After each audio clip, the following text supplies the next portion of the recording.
स्वराज्य न्यूज मराठी, माझा हक्क, माझं राज्य, स्वराज्य।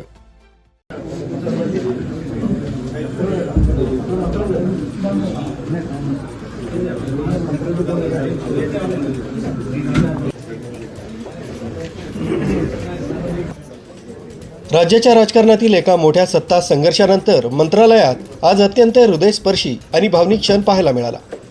राज्याच्या उपमुख्यमंत्री पदाची अधिकृत सूत्रे सुनेत्रा पवार यांनी स्वीकारली। मात्र ज्या खुर्चीवर काही काळापूर्वी वडील अजित पवार बसायचे, तिथे आज आईला विराजमान झालेलं पाहून पार्थ पवार यांना आपल्या भावना आवरता आल्या नाहीत। मंत्रालयातील उपमुख्यमंत्री कार्यालयात सुमित्रा पवार यांचा पदभार स्वीकारण्याचा सोहळा पार पडला। सर्व प्रशासकीय औपचारिकता पूर्ण होत असताना पार्थ पवारही तिथे उपस्थित होते। अजित दादांनंतर आता आई सुनेत्रा पवार याच खुर्चीवर राज्याचा कारभार स्वीकारणार हे पाहून पार्थ पवार भावुक झाल्याचं कॅमेऱ्यात कैद झालं। सध्या भावनिक व्हिडिओ सोशल मीडियावर तुफान व्हायरल होतोय।